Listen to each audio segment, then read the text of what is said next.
third segment of the meeting over to the general evaluator. Thank you.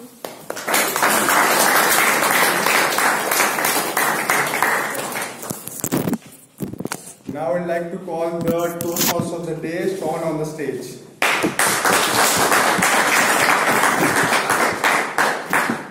Alright, let's begin with the main show while everyone is here. We're moving into the main speeches section. Our first speaker today is Toastmaster Anusha, who has very kindly joined us from another Toastmasters group. But before that, I want to call upon her evaluator, Toastmaster Amir, if you would please inform us about how you're evaluating. Good evening, fellow Toastmasters, dear guests. Good evening. Toastmaster Anusha is delivering her Project 4 from her Advanced Communication series, Communicating on Video. The objectives of her speech are: number 1, to understand the nature of a video broadcast press conference. Number 2, to prepare for an adversary confrontation on a controversial or sensitive issue. Number 3, to employ appropriate preparation methods and strategies for communicating your organization's viewpoint. And number 4, to present and maintain a positive image. The time allocated for her speech is 3 to 5 minutes, and then post the speech 2 to 3 minutes for question period from the audience. All the best for her speech.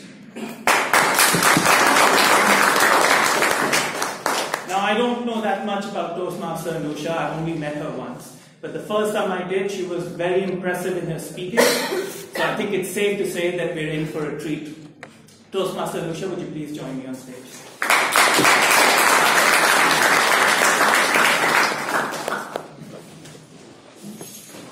Toastmaster Anusha, oratory, Toastmaster Anusha. A very good evening to all of you. Good evening. As the CEO of Oratory, Oratree, I am here for a video conference which is being beamed live to other people. Before I begin, I'd like to tell you what I'm going to be talking about. I'm going to be telling you what oratory is all about. What is oratory? Number 2, I'm going to be telling you what happened. And number 3, I'm going to tell you what we did. Now, what is oratory? Oratory is a company, it's a finishing school. Our job is not to finish you off. Our job is to ensure you communicate well.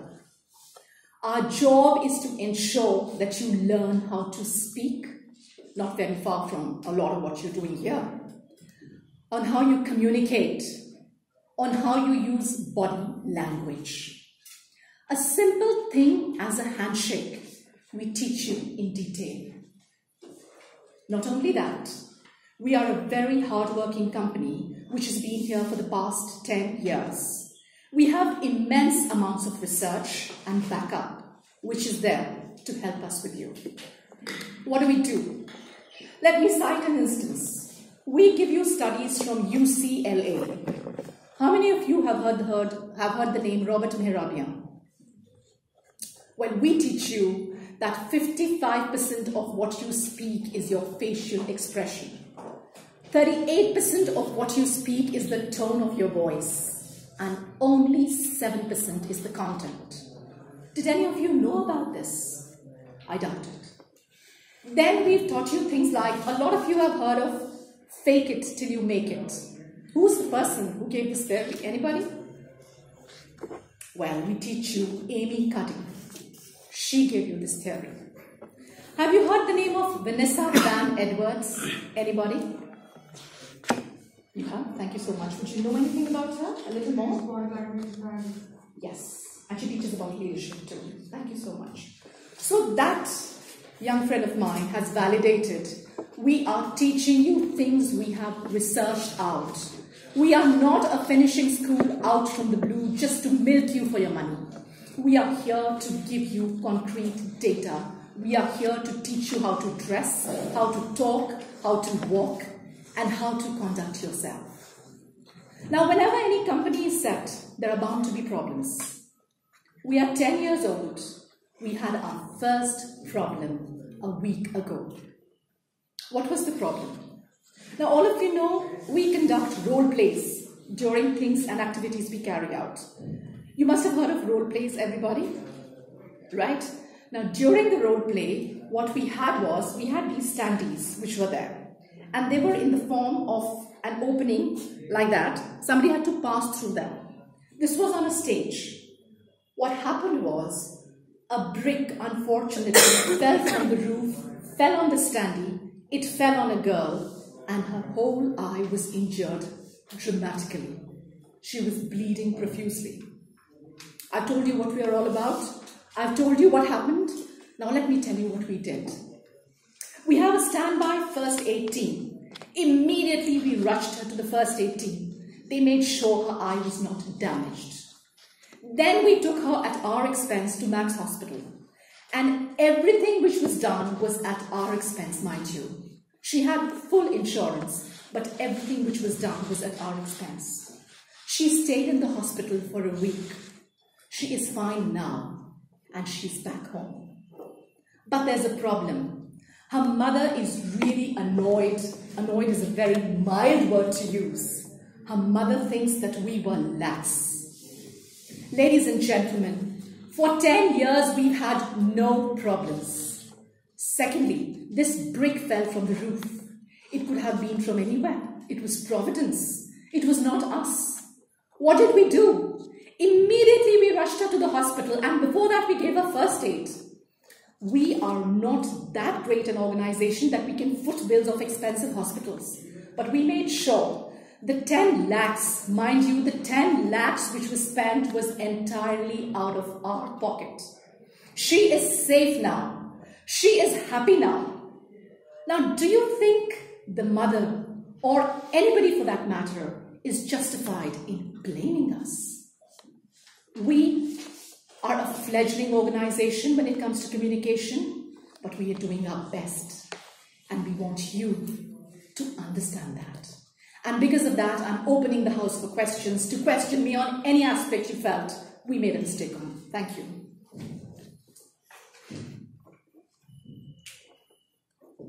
Madam, under the compliance of government and the Architecture Society of India, you were supposed to do it 2 years back, the audits and the necessary compliance issues with the structure of the building. Right. The integrity, no such reports were submitted. Doesn't that put you at fault?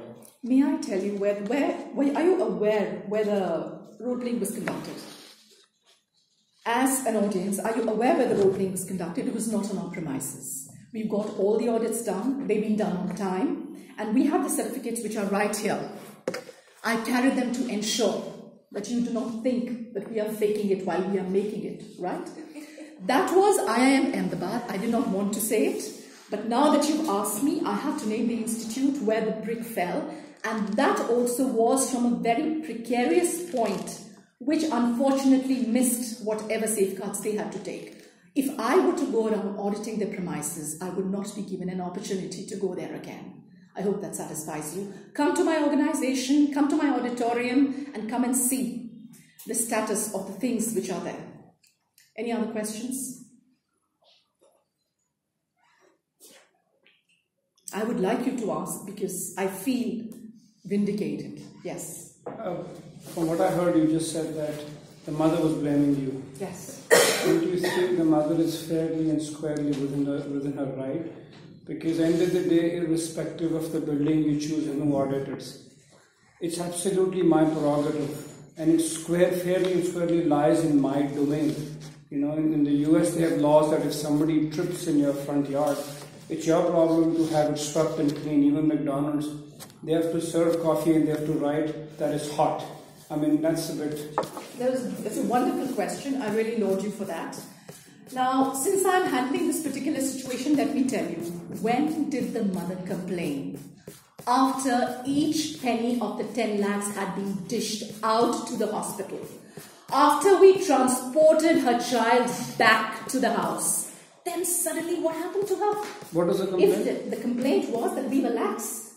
But once we had paid the hospital bills, if she was really upset with us, what prevented her from saying that at the right moment? Could she not have utilized her insurance? She did not utilize 1 penny of her insurance. She did not offer to use any of it. We, in our large-heartedness, went ahead and we put her the entire bill. And the doctor himself certified that the brick which had fallen could have happened anywhere. Next time, sir, yes, I've learned my lesson. I'll sweep the roof, I'll sweep the ceilings, I'll sweep the floor, and more importantly than that, I'll make sure the conference takes place in my premises. One more thing. Yes. From our sources, we've got to know that the family is planning to sue the company for damages. So, what is our organization planning to do? Are they looking for an out-of-court settlement, or do they plan to follow on the suits and take the legal course? Are you on my side or are you on their side? No, ma'am, I'm a public reporter, news reporter. So, right. Just they are planning to. I have a question. Just repeat the question. So, from our sources, we've got to know that the concerned family is planning to sue the organization for damages. Right. And so, what is the organization's future course of action? Yes. Would they be looking for an out-of-court settlement, or No, we would not be looking for an out-of-court settlement. If you read, this is the second paper I'm using. This is not the first one. When you come to my organization to learn public speaking, you sign a clause that any damage which takes place unintentionally or intentionally is something I'm ready to take the onus for. You come and you inspect my premises. You give me clause number 34, where you say that yes, if you are going to an outdoor location, I have the right to refuse. They were told we were going for an outdoor locale. They did not refuse. In fact, Miss Radhika, who was the child concerned, was the first one to push me forth to include her in the group. I was not even including her in the group because she had had enough exposure prior to that. That is something I did not want to bring out. I have a video where we had the presentation for the program, and then we asked who all would like to volunteer. She volunteered.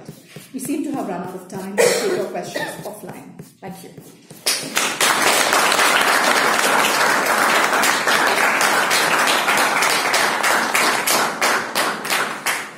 I told you we'd be in for a treat. Alright, can we please take 30 seconds to evaluate our speaker? You all must have ballot pages. If you would please fill those in, it really helps our speakers out a lot.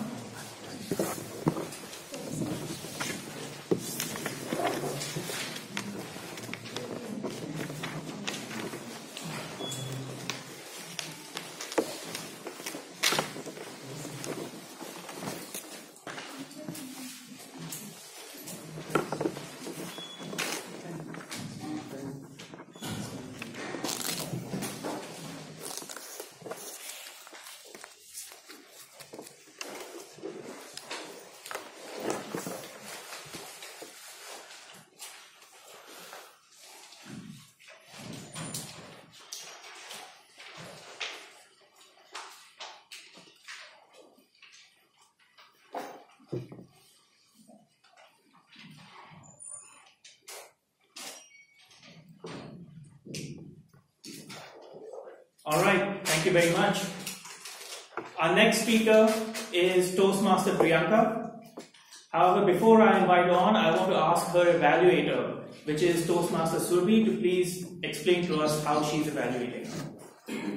Toastmaster Priyanka is delivering her Project 7 from the Competent Communication Manual. The objectives of her speech are to collect information about your topic from numerous sources and carefully support your points and opinions with specific facts, examples and illustrations gathered through research. The time allotted is 5 to 7 minutes. Good luck to Toastmaster Priyanka.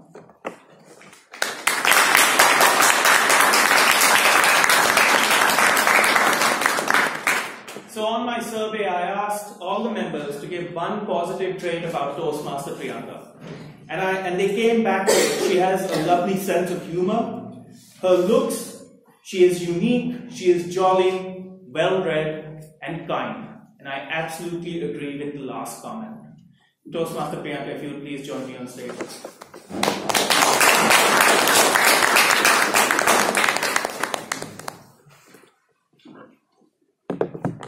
Toastmaster Priyanka, rethinking development, Toastmaster.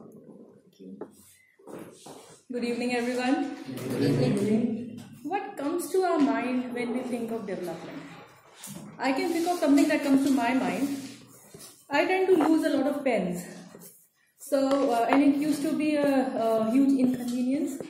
But now I have an app that lets me, instead of looking for my pen, it lets me buy a new one, and a new pen gets shipped to me right from a stationery shop in Koramangala, Bangalore, right to my house in Delhi. And if folks, this is not development, I don't know what is.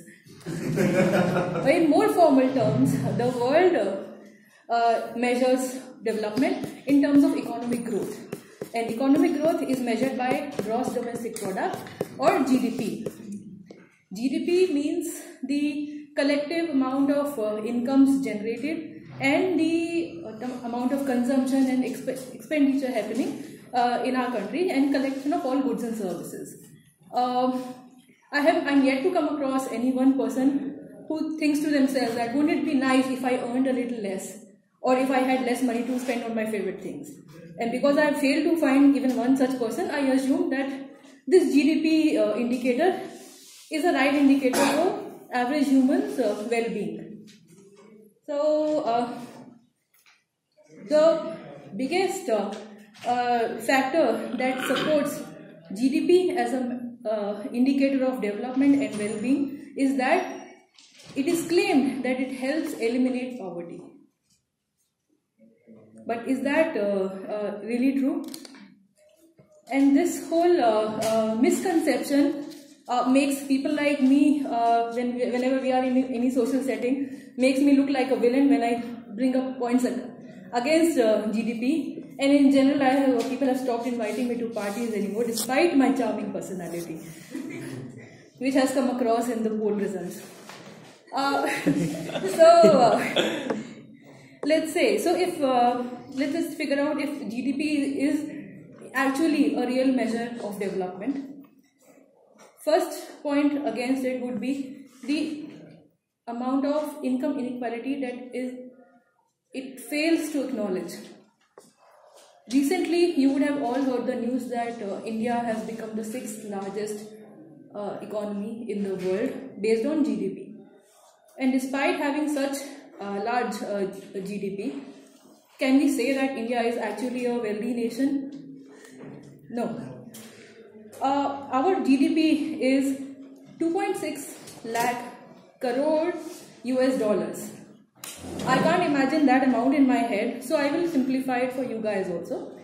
It means that with this kind of GDP, every average household with a family of 5 people should get an income of 60,000 rupees per month.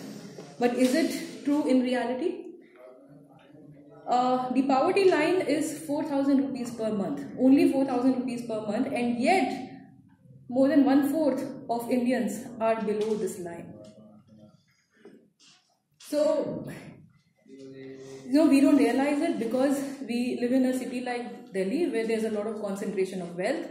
So, initially when a lot of my foreigner friends used to tell me how India is such a hungry and poor country, I used to get very rattled up and angry, and I used to take out my phone and shove the images of all the high-rise buildings and dams and flyovers in their faces. But the joke was on me because they were actually in fact true. It's just that because I was not surrounded by it, I did not see it in front of my eyes. And I refused to believe the reality. The income inequality is so staggering that can you guys guess how much wealth does the top 1% hold in India? Approximately 50%. That's right. 50% of the wealth is in hands of only top 1%. And every year, last year, the new income new wealth which was generated in the past 1 year, 73% of it came and went straight to the top 1%. It means that while we are cheering for all the GDP rise that our country is having, we have to look at ourselves and think, are we cheerleading for somebody else's gain? Because it is definitely not impacting any real Indians, and most certainly not having much impact on the poverty. One more thing that this GDP factor fails to recognize is, are we actually becoming better off? Are our lives becoming better off because of the rising GDP? Because as I see a lot of millennials out there, it is becoming increasingly difficult to survive on just one income. The wages have not risen more than 2% in the last 10 years. it is more difficult to buy real estate now than 10 to 20 years ago. So if any of the millennials out there, your parents are out after your life and are criticizing you for not achieving much in life, you can go back to them with some data that their life was actually much easier than yours. What GTP also fails to recognize is the impact that it has on the environment. So whenever any big corporation cuts down a lot of trees and pollutes the river to make more production of the items that we may or may not need, it takes away from our collective well-being but adds a lot to the GDP. And on the contrary, because of that pollution and because of that polluted air, if we fall sick, that being sick also contributes more to the GDP. The things that GDP fails to recognize because it takes into account only the market value of things is it fails to take into account all the delicious food that your mother cooks for you, all the child care that the grandparents provide for free, and any volunteer work that people do for the well-being of the society.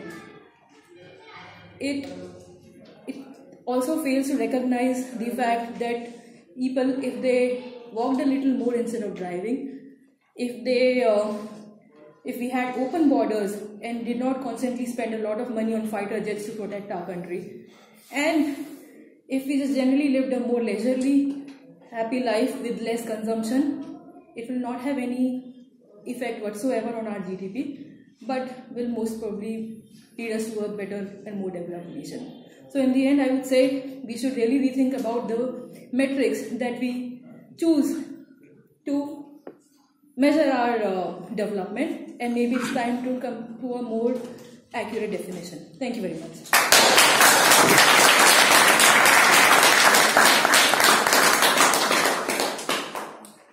The overarching theme of the responses to her survey was that she's kind and compassionate, and I think her speech was more than reflective of that. I would kindly ask you to take 30 seconds to please write down on the ballot what you thought of her speech. Timer, let me know when it's up.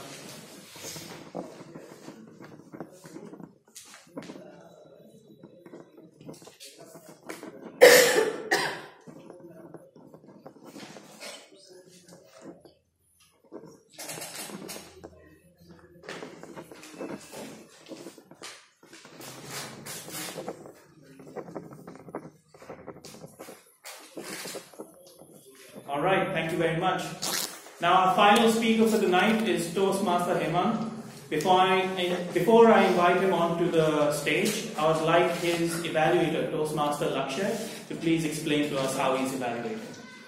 Toastmaster Hemant gonna present his Pathways Project 2 of Level 2. The purpose of this project is for the member to deliver a speech with awareness of intentional and unintentional body language, as well as to learn, practice and refine how he or she uses non-verbal communication when delivering a speech. So time will make it 5 to 7 minutes. Best of luck to Toastmaster Hemant. Toastmaster Hemant, during his survey, I asked one positive trait from all the members, and the responses I got was that he's diligent, persistent, a great friend, eager to learn, and a hard worker. But the most peculiar of them all was that he's simple. Anyway, Toastmaster Hemant, would you kindly join me on stage?